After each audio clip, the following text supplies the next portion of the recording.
Hey everybody, welcome back. It is Callous and it is Callous Invitational 6 play-ins finals of the Magma bracket. These guys are fighting directly for a spot in the main event, and by the way they've played up to this point, frankly, both of them deserve it. I would be very happy, honestly, one way or another, with how this plays out. On one hand, you've got Jim Cool, who's going to be on the bottom for this set, who I just really like as a person. I think he's a good content creator. I think he's a good contributor to the ADV community. We need more people who are going to be making content, making videos, hosting tours, just being an all-around positive contributor and presence. And I certainly think that's Jimothy cool. So very happy that he's made it this far. He's really looked impressive and would be very happy to see him get there.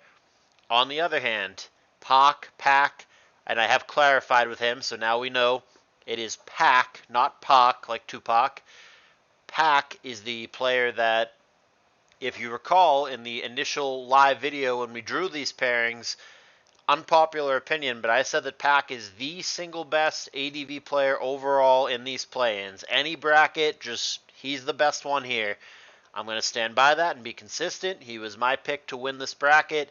I might overrate this guy. That's certainly an argument, but I think you guys really underrate this guy. I view Pac as someone who could easily be an ADV SPL starter and more than hold his own. I think this guy is rock solid, and so far he's looked the part in play-ins. So I'm cool either way. Either somebody I like makes it through, or somebody who I predicted to win makes it through, and it makes me look like I'm right and I'm smart and all that good stuff. Happy either way. Let's get into the set. Very excited for this one. Like I said, J. Cool on the bottom, Pac on the top. Two very common leads with Immense and Atar, respectively, but neither one happy with the matchup. We end up with Bliss on Starmie. And they're both fine with this matchup, and they're both going to go for T-Wave, which neither one cares about, of course, because of Natural Cure. Out of the way we go, but Blissey going to stay in and go for an Ice Beam, which must have been anticipating a switch, because it's pretty unexciting against Starmie. So now Celebi, which was hit super effectively by that Ice Beam, is going to take a couple turns to recover, fishing for full para, which it'll eventually get. Blissey switches it up and goes for T-Wave, so now maybe Celebi will get hit with a poorly timed full para, but Pac really doesn't have too much to worry about here. He just goes back to his other Natural Cure Mon with Recover. Blissey's not going to make progress here. So there is a Magneton trapping Skarm here, but it survives at 3%, so maybe there will be another lair in the future, or right now if he wants to give the Skarm up. J. Cool right back to Mag. So right now the Skarm is alive but very low, and there's the one lair down with no Rapid Spinner in sight for Jim. It could be a weird Magdoll, but I think it's unlikely here that J. Cool's last poke is like a Clay Doll or something. Guess it could be like an Off-Star, but I don't think either of those really fit. I think that layer of Spikes is probably there to stay. So we end up back here with Celebi and Starmie. Very well-timed Aerodactyl coming in. Celebi got an SD boost off, which means the last is almost certainly something like Aerodactyl or Metagross, you would think. Otherwise, there's just not enough targets for an ST boost. But that was very well timed, getting the arrow in to basically negate the SD and scare the Celebi away. So now Aerodactyl comes in again, gets sniped by Ancient Power for 41%. Hey, all the chip adds up. Can only take so many of those. Plus, imagine if Celebi had gotten the raise. Magneton does bite it, though, so Aerodactyl, 2 hidden powers later, is going to maybe make it so the Skarm can do some work later. It's still really low, but in a hypothetical scenario, I guess there's not going to be a wish anywhere for Pac unless it's last poke Rachi, because he needs a rock resist somewhere, obviously, right? I was going to say in a hypothetical scenario where he passes a wish, but there's certainly not a Blissey in the back, and most other wish users, Gardevoir, Executor, are garbage. So realistically, it would have to be a Rachi, and I don't think that it can be. I think the team is too weak to just basic physical sweepers, if that's what it is. And there's your answer. So there's meta, as Arrow sets up a sub. And there's Protect. Earthquake, because why not? 38%. Mash gets a raise, but it doesn't matter here. Rock Slide or another Mash will get him. Interesting that J. Cool does not sub up again and fish for a Meteor Mash miss. He could have done that a couple of times and pushed his luck, but I guess he didn't want to let the meta heal up too much with lefties. Jim's in a tough spot here. If he's going to get there, it's going to involve the DD Ments and possibly flinches, possibly crits. Certainly good prediction, but Pack is very far ahead right now. It's not game over. Jim's not ready to concede, but like I said, a lot of things going to have to go right at this point, or Pack should take this one pretty comfortably. Certainly now, knowing that it's a T-Wave star, he has to get out of the way. Here comes the obvious T-Wave. And Celebi is also the obvious switch, but I mean, it all adds up. It comes in, it steps on a spike, you might get fully paralyzed, which we find out, in fact, he does get fully paralyzed. Leaves him vulnerable to the meta here, which we know is a bulky meta because it showed Protect. Here's Bliss. And there's a Mash, 51%, not a joke. Blissey in real danger here. Mence comes in, which, ooh, it's an Earthquake. That wouldn't have taken a Mash super well either, but coming in on Earthquake is probably the best case scenario. However, he comes up short with his own Earthquake and gets boomed on, and that's probably the ball game. I don't think Celebi and Blissey can get it done here, and evidently, neither does Jim. He's going to concede, and Pack is going to take game one. He's going to have two opportunities to get himself a ticket to the main event. If he wins game 2 or a theoretical game 3, Pack is in main. J. Cool has looked good throughout the play-ins, clearly capable of making this comeback. Gonna have to win 2 in a row in order to book his ticket to the CALLOUS Invitational 6 main event. Here is the second game. Still J. Cool on the bottom, still Pack on the top, exact same leads as before, with the Mence and the T-Tower, but a very different turn 1 as a Zapdos comes in and it roars out a Medicham, which is a little bit awkward with the rest of the structure for Jim Cool. So getting a little tricky here. I kind of dig it. And we see that it's a lefties Medicham who's going to immediately Focus Punch trying to get the Scarm had it spiked. But instead, it's going to be Gengar blanking that Focus Punch, but then getting out of the way should a Shadow Ball come down. Jim Cool not able to pull the trigger and Focus Punch again. Pack outmaneuvers him with a double switching, gets his Scarm in, and gets a spike down. However, he will not get another lair down because he has been taunted and prevented from doing so. Sing Bliss is going to sing its soothing lullaby to the Scarm and shut that off. And then he's going to make a nice play and go for the Ice Beam and get rewarded with a lucky freeze. So a great sequence for Jim. Pack can't be a big fan of that. And a good switch for Jim to get Medicham on Tar. Very good sequence for Jim Cool. Making plays here and fighting for his main event spot. Shadow Ball there is an over prediction, but he's not punished. The Scarm remains asleep. Can he pull the trigger now? Focus Punch. Wake up Drill Peck. Very poor.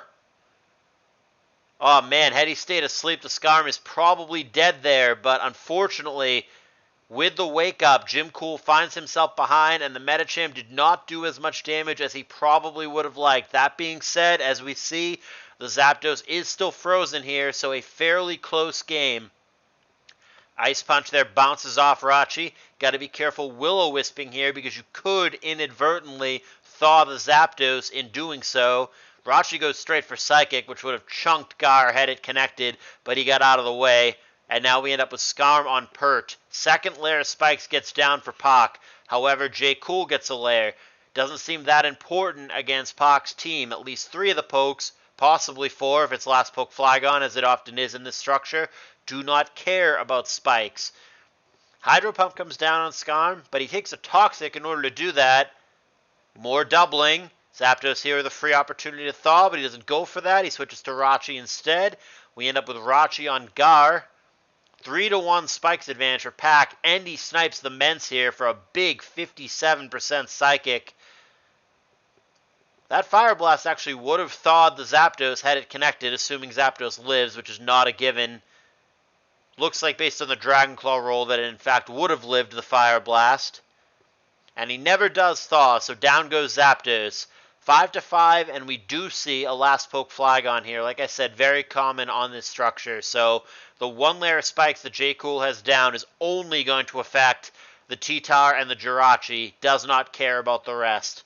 Focus Punch coming down is going to connect with Scarm for 41%.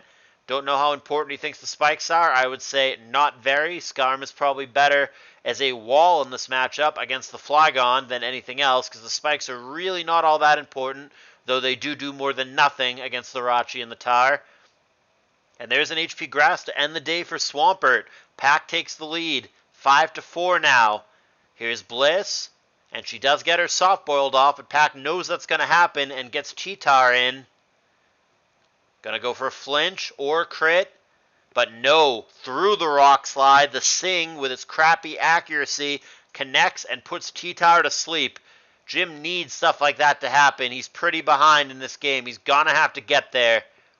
Gonna stay asleep for a couple turns, but he wakes up now and rock slides. Jim with a flinch, not what he needs.